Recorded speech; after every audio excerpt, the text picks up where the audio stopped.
तो प्यारे बच्चों, आप सभी को स्वागत है आपके इस अपने YouTube चैनल पे। तो चलिए ये शुरू करते हैं आज का हमारा क्लास। और पिछला क्लास हम लोगों ने मीथेन का हाइब्रिडाइजेशन देखा था, है ना, और स्ट्रक्चर देखा था। तो मीथेन का स्ट्रक्चर क्या होता है? टेट्राहाइड्रल। कैसा? टेट्राहाइड्रल। ये कुछ ऐसा होता है, देखिए ये रहा एक बॉन्ड, ये दूसरा ये और तीसरा ये और चौथा ऐसे। ये कार्बन एटम है यहाँ पे और यहाँ पे 4 हाइड्रोजन एटम्स है, ठीक है। ये जो एंगल्स हैं ये कितने डिग्री हो रहे हैं? 109 डिग्री 28 मिनट। अब ये जो 28 मिनट है ना, इसको हम लोग बोलते हैं कि ये ऑलमोस्ट इक्वल है किससे? 109 डिग्री 109.5 डिग्री से, ठीक है। तो मीथेन का हो गया, ठीक। अब चलेंगे हम लोग इथेन का देखेंगे। तो आइए देखते हैं।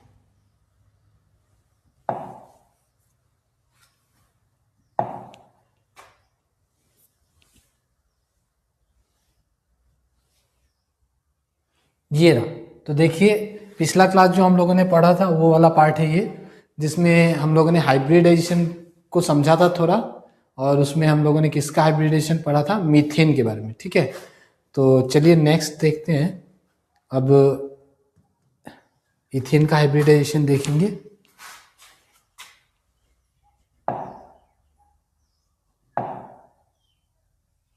तो देखिए यहाँ पे ये सब तो हो गया था, आगे बढ़ते हैं। देखिए ये रहा है इथेन। इसको क्या बोलते हैं? इथेन। अच्छा, ये जो नाम है ना, मीथेन, इथेन, प्रोपेन, ब्यूटेन, ये सब हम लोग पढ़ेंगे आगे चल के, तो इसलिए आप परेशान मत होइए। मैं उम्मीद करता हूँ ऐसे आप लोगों को पता होगा, लेकिन नहीं पता होगा तो कोई इश्यू नहीं है। फिलहाल बस ऐसे देखने कि एक मॉलिक्यूल है और इसका स्ट्रक्चर हम लोग बनाने चाहते हैं, और वैसा स्ट्रक्चर बनाना चाहते हैं जिसमें हम लोग को ये पता हो कि जो डिफरेंट एटम्स है उनके ओरिएंटेशन क्या है। ओरिएंटेशन मतलब जो अलग अलग एटम्स इससे अटैच है, मतलब ये कार्बन और हाइड्रोजन एक दूसरे से कितने डिग्री के एंगल में बॉन्ड बना रहा है, कैसे बना रहा है, पूरा स्ट्रक्चर के तहत। अगर सिंपल स्ट्रक्चर हम लोग बात करें ना, बिना मतलब शेप को बिना सोचे हुए, तो ये हम लोग जानते हैं कि कार्बन 4 बॉन्ड बनाता है, तो 2 कार्बन है। ये देखिए तो कितने कार्बन है? 2 और 6 हाइड्रोजन है ना। तो ये रहा, ये तो ऐसे बन जाएगा अगर सिंपल बात करें तो, ठीक है। तो ये हम लोग लुईस डॉट स्ट्रक्चर से भी बना सकते हैं। ये वाला स्ट्रक्चर लुईस डॉट स्ट्रक्चर से भी हम लोग इसको ड्रॉ कर सकते हैं। लेकिन अब नेक्स्ट हम लोग हाइब्रिडाइजेशन, ये शेप ऑफ मॉलिक्यूल क्यों पढ़ते हैं? क्योंकि उसमें हम लोग ये देखना चाहते हैं कि ये जो बॉन्ड के ओरिएंटेशन है, ये जो एंगल्स है कि कौन सा बॉन्ड किधर से जुड़ा है, कैसे जुड़ा है, वो समझने के लिए। नहीं तो ऐसे अगर हम लोग देखें ना, तो यहाँ देख के तो ऐसा लगता है कि ये एंगल कितना है? 90 डिग्री का, लेकिन वो है नहीं। यहाँ पे हमें लगता है कि ये एंगल है 90 डिग्री का, लेकिन वो एंगल है नहीं 90 डिग्री। तो ये चीजें समझेंगे हम लोग, मतलब कि मॉलिक्यूल का शेप देखेंगे, ठीक है। देखिए तो बेसिकली ये होता कैसा है मैं आपको दिखाता हूँ। देखिएगा ये रहा कार्बन 1, ये रहा दूसरा कार्बन, ठीक है। ये दोनों के बीच में एक बॉन्ड, ये रहा, ये और ये कार्बन कितना बॉन्ड बना रहा है? देखिए 1 2 3 4। अब ये कार्बन भी वैसे ही 4 बॉन्ड बनाएगा। ये 1, ये 2 और ये 3 और ये वाला 4। देखिए ये कार्बन का 1 2 3 4, ठीक है। अब 3 हाइड्रोजन लगे हैं दोनों कार्बन से, तो ये रहा 1, ये रहा 2 और ये रहा 3 और ये रहा 4 और ये रहा 5 6, ठीक है। तो 3 इधर और 3 इधर हो गया। अब होता क्या है ना कि हमसे बहुत बार ये इस तरह के क्वेश्चंस पूछे जाएंगे कि ये कार्बन और हाइड्रोजन के बीच में जो बॉन्ड है वो कौन से ऑर्बिटल्स के ओवरलैप से बना है। तो उसी चीज को हम लोग समझते हैं यहाँ पे। तो देखिए अब इसको ना कार्बन का जो एटॉमिक नंबर है वो कितना है? 1s2। ये वाला लिखना हम लोगों ने कल सीखा था, 1s2, 2s2 और 2p2। ये फिर ये ग्राउंड स्टेट में है, और एक्साइटेड स्टेट में अगर हम लोग देखें तो कार्बन का इलेक्ट्रॉनिक कॉन्फ़िगरेशन आएगा 1s2, 2s1, 2p3। अब ये जो एक s का ऑर्बिटल और 3 p के ऑर्बिटल्स मिल जाएंगे। देखिए ये जो s सबसेल होता है ना, इसके अंदर एक ऑर्बिटल होता है और उस ऑर्बिटल का नाम भी s है, ठीक है, s ऑर्बिटल। अब p जो सबसेल है ना, उसके अंदर 3 ऑर्बिटल्स होते हैं और वो ऑर्बिटल्स के नाम होते हैं px एक ऑर्बिटल, py दूसरा ऑर्बिटल और pz तीसरा ऑर्बिटल। और हर एक ऑर्बिटल में दो दो इलेक्ट्रॉन मैक्सिमम आ सकते हैं, इसीलिए टोटल इलेक्ट्रॉन p सबसेल के अंदर 6 आते हैं। ठीक है, तो अब देखिए हमारे पास ये कार्बन है, तो कार्बन का एटॉमिक नंबर 6 होता है, तो 2 3 4 5 6 इलेक्ट्रॉन। ठीक है, अब ये सेकेंड सेल का एक s ऑर्बिटल और सेकेंड सेल का 3 p ऑर्बिटल, क्योंकि ये p लिखे हैं तो p जो सबसेल है उसके अंदर 3 ऑर्बिटल्स होते हैं, px py और pz। तो सेकेंड सेल का जो सेल है उसके p ऑर्बिटल के p सबसेल के 3 p ऑर्बिटल्स आपस में मिक्सअप होते हैं और वो मिक्सअप होके बनता है sp3 नाम के ऑर्बिटल। जैसे ये पहले कौन सा सबसे ऑर्बिटल है, s ऑर्बिटल है और p का 3 ऑर्बिटल है। कौन सा देखिए, एक तो s ऑर्बिटल और दूसरा px ऑर्बिटल, तीसरा py ऑर्बिटल और तीसरा pz ऑर्बिटल। ये जो ऑर्बिटल है ना p वाला, देखिए ये तो स्फेरिकल है, तो ये कुछ ऐसा होगा एक्स वाई जेड के प्लेन में, ये रहा x, ये रहा y और ये रहा z। ठीक है, तो ये जो हमारा है ना ये s ऑर्बिटल है। ठीक, अब p ऑर्बिटल जो है वो px जो है ये वाला, ये कुछ ऐसे होगा देखिए। ठीक, py वाला जो ऑर्बिटल है वो y एक्सिस के अलोन में होगा ऐसे करके, और pz जो ऑर्बिटल है वो z एक्सिस के अलोन में होगा। एक तो ऐसे बाहर करके, ये z एक्सिस कैसे है, x y और z ये ऐसे है, बाहर की तरफ है। एक x, ये y एक्सिस इधर, x एक्सिस इधर और z एक्सिस इधर। z एक्सिस किधर है, इधर। तो एक लूप इधर होगा pz का और दूसरा लूप ये बोर्ड के पीछे तरफ होगा ऐसे करके। ठीक है, तो एक लूप बाहर और दूसरा लूप जो भीतर है उसको हम ऐसे करके यहां बना रहे हैं। ठीक है, ये प्लेन के भीतर है, ये प्लेन के बाहर है, और ये एक्स एक्सिस के तरफ है पॉजिटिव डायरेक्शन में आधा और नेगेटिव डायरेक्शन में एक लूप उसका है। ये वाई एक्सिस के तरफ पी वाई जो है वाई एक्सिस के तरफ एक लूप है और पी वाई का ही एक और लूप जो है, ये इसको लोब बोल रहे हैं हम। हाँ, ये एक लोब और ये दूसरा लोब, तो एक लोब वाई इधर ऊपर की तरफ, एक नीचे की तरफ। तो 3 p के ऑर्बिटल्स, मतलब ये तीनों और एक s का ऑर्बिटल मिलके sp3 नाम के ऑर्बिटल्स बनाएंगे।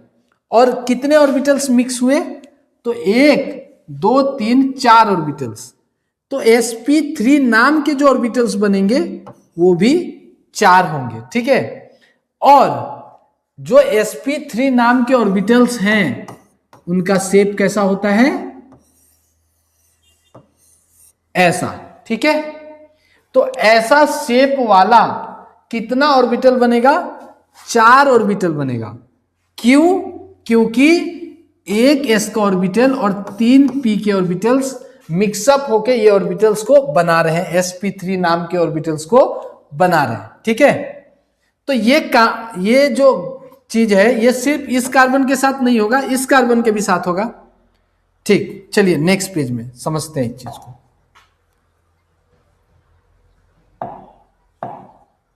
तो अब यहां पे ये जो कार्बन है, देखिए हम यहां पे स्ट्रक्चर बनाते रहे, सी ऐसा था नहीं,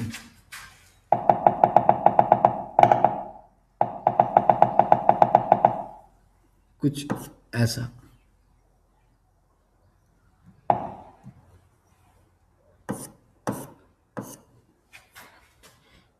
ये हाइड्रोजन। तो क्या देख रहे हैं हम लोग कि अब ये कार्बन के लिए मैं बना रहा हूं, ध्यान दीजिएगा। ठीक है, मीथेन का तरह ही है, इसको मान लीजिए कि ये वाला भाग मीथेन है और फिर ये वाला भाग दूसरा मीथेन है। तो कुछ ऐसा बनाएंगे, देखिए ये रहा कार्बन मेरा और sp3 नाम के 4 ऑर्बिटल्स बन रहे हैं और चारों ऑर्बिटल्स एक दूसरे से मैक्सिमम संभव दूरी पे रहेगा। ऐसा एंगल बनाएगा ये चारों ऑर्बिटल ताकि एक दूसरे से मैक्सिमम पॉसिबल डिस्टेंस पे रहे। तो एक ऑर्बिटल ये sp3 नाम का एक ऑर्बिटल, मैंने बताया कि आपको कि ये जो sp3 ऑर्बिटल होते हैं उनका शेप ऐसा होता है। ठीक है, एक ऑर्बिटल, ये कार्बन बनाया मैंने। अब देखिए ये sp3 नाम का दूसरा ऑर्बिटल और फिर sp3 नाम का ये तीसरा ऑर्बिटल और ये sp3 नाम का चौथा ऑर्बिटल। ठीक है, ये एक कार्बन हुआ, ये ऊपर वाला कार्बन को मैंने यहां पे बना दिया। ये लीजिए, ये कार्बन है, ये वाला कार्बन। ठीक है, ये एरो को मैं मिटाता हूं यहां से, नहीं तो बहुत ज्यादा वो आ जाएगा फिर। ठीक है, अब देखिए यहां पे फिर ये हाइड्रोजन है और हाइड्रोजन का 1s ऑर्बिटल, इन पे एक एक इलेक्ट्रॉन है। तो ये रहा s ऑर्बिटल हाइड्रोजन का और ये है sp3 ऑर्बिटल कार्बन का। ये रहा s ऑर्बिटल इस हाइड्रोजन का और ये है sp3 ऑर्बिटल इस कार्बन का। ये रहा s ऑर्बिटल, अंदर बना देते हैं, इस हाइड्रोजन का। ये तीनों हाइड्रोजन मैंने बनाया ऐसे करके। ठीक है, ये रहा, और यहां पे ये कार्बन है, ये वाला कार्बन। अब जाके यहां पे ये कार्बन लाते हैं, ये नीचे वाला कार्बन। ठीक है, देखिए ये रहा एक sp3 ऑर्बिटल ये वाले कार्बन का, फिर दूसरा sp3। मैं ना इसका ये वाला लूप को मिटा रहा हूं, अब ये वाला लूप मैं नहीं बनाना चाह रहा हूं। ठीक है, ये नीचे वाला बना सकते हैं, लेकिन ये बनाने पे क्या होता है, बहुत ज्यादा मतलब ऑक्युपाइड हो जाता है, स्पेस कुछ दिख ही नहीं रहा है क्लियरली, इसलिए मैं ये वाला को हटा रहा हूं। ठीक है, तो एक ये यहां पे ऑर्बिटल बनाया मैंने इसका, ये कार्बन का ऑर्बिटल है ये। फिर यही वाले कार्बन का एक sp3 ऑर्बिटल ये और एक ये और एक ये, और सेम इसी तरह से ये वाले कार्बन में भी हाइड्रोजन लगा है और सब s ऑर्बिटल से है। तो s ऑर्बिटल एक हाइड्रोजन का, s ऑर्बिटल दूसरे हाइड्रोजन का और s ऑर्बिटल तीसरे हाइड्रोजन का। तो अब हम, और फिर देखिए एक एक इलेक्ट्रॉन है इनके अपने अपने ऑर्बिटल में, तो ये यहाँ पे 2 इलेक्ट्रॉन्स आ जाएंगे, एक हाइड्रोजन का एक कार्बन का, एक हाइड्रोजन का एक कार्बन का, एक हाइड्रोजन का एक कार्बन का, एक इलेक्ट्रॉन हाइड्रोजन का एक इलेक्ट्रॉन कार्बन का, एक इलेक्ट्रॉन कार्बन एक इलेक्ट्रॉन हाइड्रोजन का, एक इलेक्ट्रॉन कार्बन और ये भी कार्बन। यहाँ पे देखिए, यहाँ पे ये दोनों इलेक्ट्रॉन्स कार्बन के ही हैं, क्योंकि ये वाला कार्बन एक इलेक्ट्रॉन यहां दे रहा है और ये वाला कार्बन एक इलेक्ट्रॉन यहां दे रहा है, और तब जाके बॉन्ड बन रहा है। इन बॉन्ड्स में तो कार्बन और हाइड्रोजन के इलेक्ट्रॉन्स है, लेकिन ये वाला जो बॉन्ड है इसमें कार्बन का ही इलेक्ट्रॉन है। ठीक है, तो ये हो गया। तो देख रहे हैं यहाँ पे C और H3 और ये रहा C और H3। ठीक है, तो हम लोग अब ध्यान रखेंगे कि इसको मैं अब थोड़ा सिंप्लीफाई करके लिख रहा हूं यहाँ पे। देखिए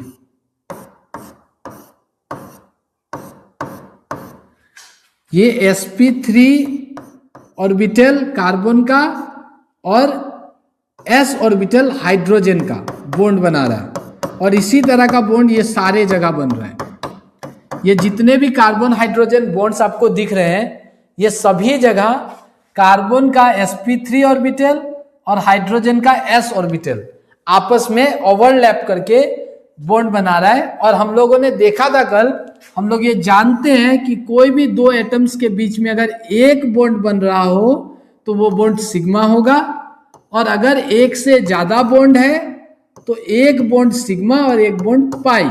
अगर 2 ऑर्बिटल है तो एक सिग्मा और एक पाई, और अगर 3 ऑर्बिटल्स है तो एक सिग्मा और 2 पाई।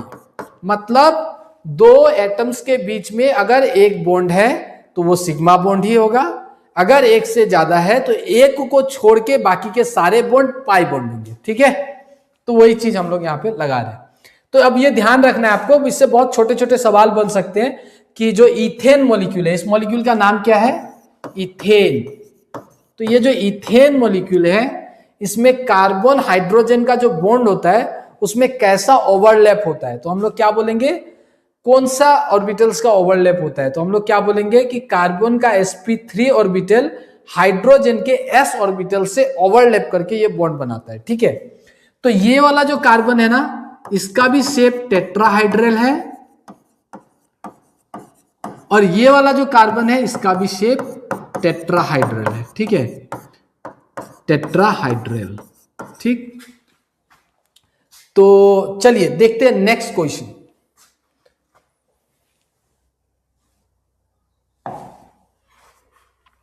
अब ये क्या है देखिए, अगर इस मॉलिक्यूल का वैसे नाम है इथीन।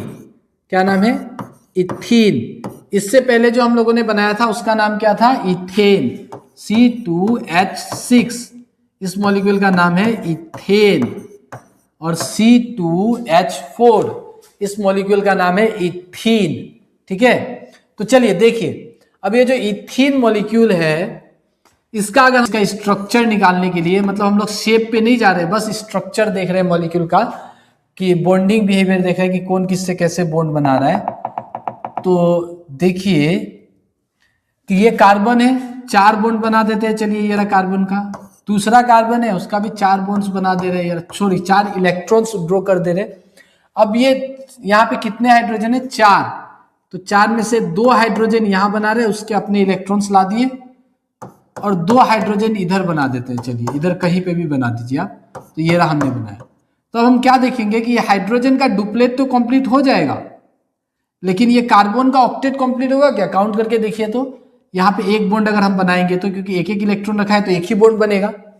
तो 2 2 4 1 5 6 और 7, क्योंकि जो जो बॉन्ड बन रहा है उन इलेक्ट्रॉन्स को हम लोग काउंट करेंगे, है ना। जैसे ये हाइड्रोजन के लिए ये कार्बन वाला इलेक्ट्रॉन भी काउंट कर रहे हैं, क्यों? क्योंकि यहाँ पे बॉन्ड बनने हैं ना, तो ये काउंट होगा। वैसे ही इस कार्बन का इस इलेक्ट्रॉन को इस कार्बन के इलेक्ट्रॉन में भी काउंट करेंगे।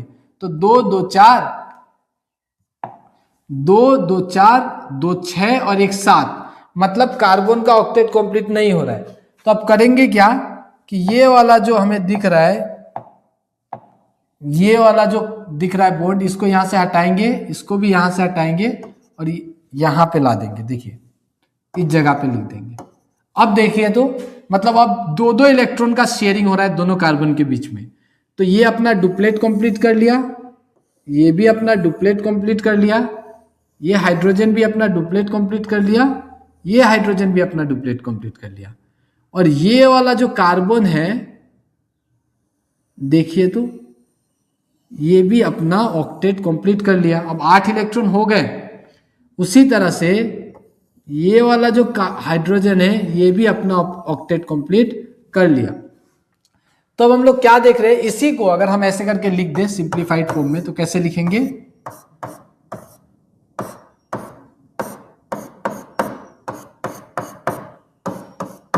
तो यहां पे हम लोग क्या देख रहे हैं कि डबल बॉन्ड्स बन रहे हैं यहां पे, ठीक है। अब इसका हमें शेप लिखना है। इसका क्या लिखना है? हमें शेप लिखना है। तो कैसे लिखेंगे? देखिए अब तो स्ट्रक्चर हमने बना लिया, सिंपल लुईस डॉट स्ट्रक्चर तो हमने बना लिया, लेकिन शेप ऑफ मॉलिक्यूल, मतलब कि ये मॉलिक्यूल्स में जो डिफरेंट एटम्स है उनके बीच का ये एंगल 90 डिग्री तो नहीं होता है। एक्सपेरिमेंटली जब देखा गया तो ये एंगल 90 डिग्री नहीं होता है। तो जाहिर सा बात है कि ये एटम्स जो है इस तरह से ओरिएंटेड नहीं है, तो इनके डायरेक्शन हमें देखने हैं। तो वही हम लोग क्या करेंगे, फिर से हाइब्रिडाइजेशन के हेल्प से। यहाँ पे देखिए कार्बन का 6 है, 1s2 2s1 एक्साइटेड स्टेट में 2p3। अब फिर से यहाँ पे ये 3 ऑर्बिटल्स में से सिग्मा बॉन्ड कितने होंगे आप खुद आइडिया लगाइए। यहाँ पे ये दोनों बॉन्ड्स के बीच में 2 बॉन्ड्स बन रहे हैं, तो एक सिग्मा और एक पाई होगा। तो फिर ये दोनों के बीच में एक ही बॉन्ड है ना, तो सिग्मा, इन दोनों के बीच में एक ही बॉन्ड है तो सिग्मा, मतलब एक कार्बन कितना बॉन्ड्स बना रहा है? सिग्मा 3। सेम ये वाला कार्बन भी 3 सिग्मा बॉन्ड बना रहा है। देखिए यहाँ पे 1 सिग्मा, यहाँ पे 1 और यहाँ पे 1, तो टोटल 3 सिग्मा बॉन्ड ये वाला कार्बन भी बना रहा है, ठीक है, 3 सिग्मा बॉन्ड। तो ऑर्बिटल्स हाइब्रिडाइजेशन में कितने जाएंगे? क्योंकि जो हाइब्रिड ऑर्बिटल्स है वो क्या, कौन से बॉन्ड्स बनाते हैं? सिग्मा बॉन्ड, ये ध्यान रखिए, ठीक है। हाइब्रिड ऑर्बिटल्स कैसे बॉन्ड्स बनाते हैं? Sigma bond. तो यहाँ पे टोटल कितने सिग्मा बॉन्ड बन रहे हैं? एक कार्बन का 3 सिग्मा बॉन्ड। तो कितने हाइब्रिडाइजेशन में इन्वॉल्व होने वाले हैं atomic orbitals, pure atomic orbitals? 3।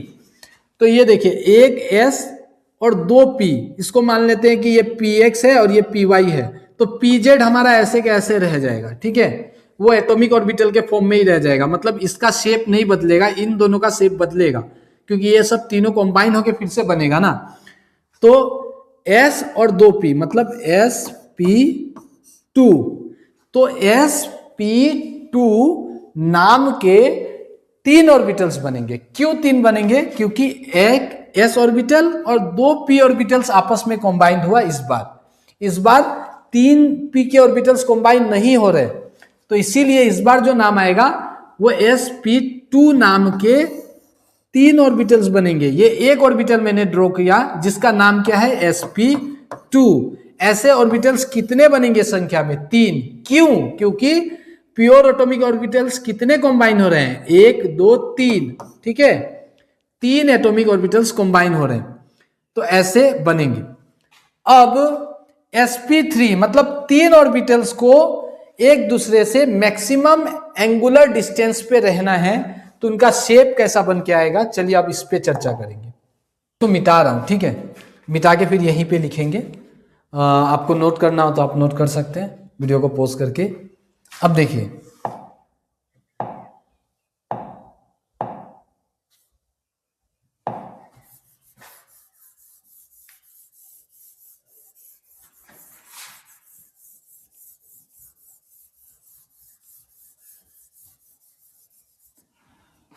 तो हम लोगों ने क्या देखा कि कार्बन का 1s2 2s1 2p3 मतलब ये एक ऑर्बिटल, इसमें एक इलेक्ट्रॉन, और ये 3 orbital pk px py pz और सभी में एक एक इलेक्ट्रॉन, ठीक है। अब ये वाला हाइब्रिडाइजेशन में जा नहीं रहा है, 2 p ऑर्बिटल्स हाइब्रिडाइजेशन में जा रहा है, तो sp2 नाम के 3 ऑर्बिटल्स बन गए। और ऑर्बिटल्स sp2 का शेप कैसा होता है? ये होता है ऐसा, ठीक। हाइब्रिड ऑर्बिटल के शेप ऐसे होते हैं, ठीक है, फिलहाल इतना समझने से हो जाएगा।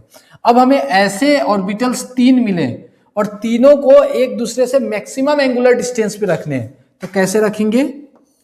ये मैं ना ये वाला लूप नहीं बनाऊंगा, हाँ, छोटा वाला। ये तीनों के बीच में एंगल्स कितना होगा? अब 120 डिग्री। ये इसको अगर सिंपली समझे ना, सिंपल से समझे, तो देखिए ये 3 लाइंस है हमारे पास और तीनों को मैक्सिमम दूरी पे रखना है, एंगुलर डिस्टेंस मैक्सिमम होना चाहिए। तो ये कितना होगा? एक प्लेन में टोटल कितना एंगल होता है? 360 डिग्री। और ये प्लेनर है, एक प्लेन के अंदर है। टेट्राहाइड्रल जो है वो एक प्लेन के अंदर नहीं है। ये वाला जो एंगल है, समझिए ये जो 3 लाइंस 4 लाइंस है, इसमें से 1 2 3 तो प्लेन में आ जाएंगे, चौथा ऐसे बाहर निकलेगा प्लेन से, तो ये एक प्लेन में नहीं यार, सॉरी 3 नहीं 2 प्लेन में आएंगे। समझिए ये प्लेन में है, मैं इसको और थोड़ा सा ऐसे ड्रॉ कर देता हूं, आप समझ में आएगा। देखिएगा ऐसे, और एक में बना रहा हूं ऐसे, मतलब ये 2 तो प्लेन में है, इस बोर्ड के प्लेन में। ये वाला बॉन्ड जो है वो प्लेन के अंदर है, और ये वाला जो बॉन्ड है वो प्लेन के बाहर है। तो टेट्राहाइड्रल में प्लेनर नहीं होता है, इसलिए चारों का एंगल का सम करने पे 360 नहीं आएगा। लेकिन ये जो ये है ना, ये तो 3 बॉन्ड्स ही है, तो 3 बॉन्ड्स को मैक्सिमम एंगुलर डिस्टेंस पे अगर रहने हैं तो 360 डिवाइडेड बाय 3 मतलब 120 डिग्री का एंगल बनेगा यहाँ पे, ठीक है। तो ये तीनों आपस में, ये यहाँ भी 120, यहाँ भी 120 और यहाँ भी 120 डिग्री का एंगल बनेगा, ठीक है। तो इस शेप को क्या बोलते हैं? ट्राइगोनल प्लेनर बोलते हैं। क्या बोलते हैं? ट्राइगोनल प्लेनर बोलते हैं। अब देखिए आगे बढ़ते हैं, तो यहां पे मैं स्ट्रक्चर ड्रॉ कर रहा हूं, ठीक है। इसको मैं मिटा रहा हूं, फिर से यही ड्रॉ करते हैं। देखिए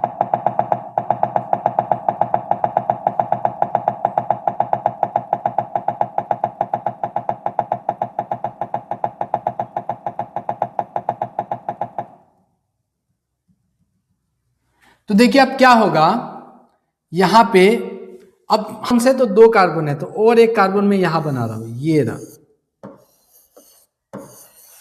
और कितना हाइड्रोजन है? देखिए 1 2 1 और 2। अब हम लोगों ने क्या देखा कि ये sp2 नाम का ये वाले कार्बन का, यहां 2 कार्बन है, तो यहां पे अगर इसका हम लोग सिंपल स्ट्रक्चर बनाए तो कुछ ऐसा दिखेगा।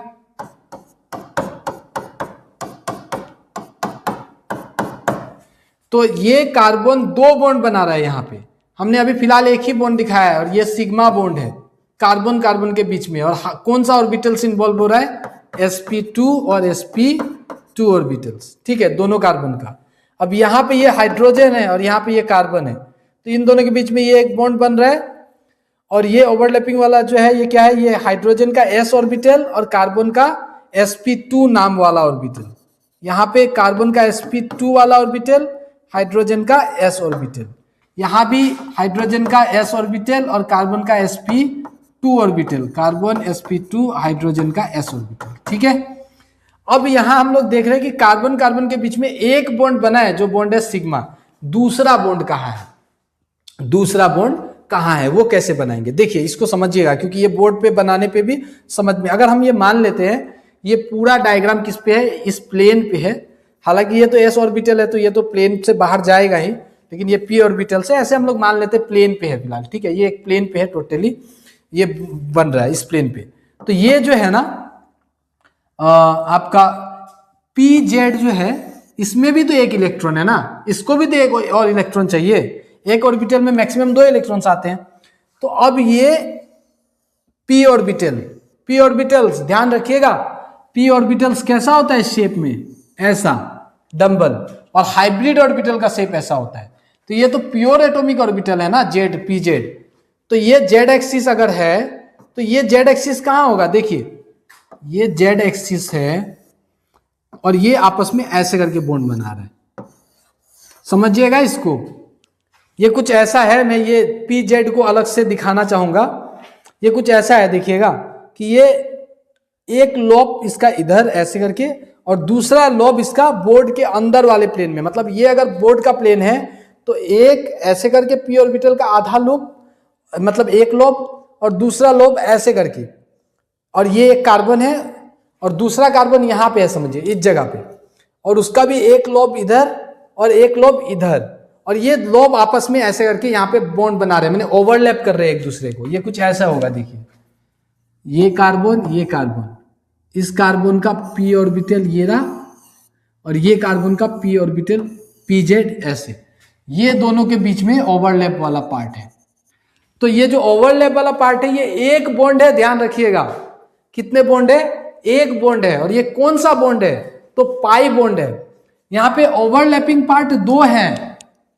पाई बॉन्ड में जब p ऑर्बिटल्स के ओवरलैप से पाई बॉन्ड जो बनता है उसमें कितने इलेक्ट्रॉन्स क्लाउड होते हैं, 2 इलेक्ट्रॉन्स क्लाउड होते हैं एक पाई बॉन्ड के अंदर, ठीक है। ध्यान रखिएगा इस बात को, आप नोट कर लीजिएगा।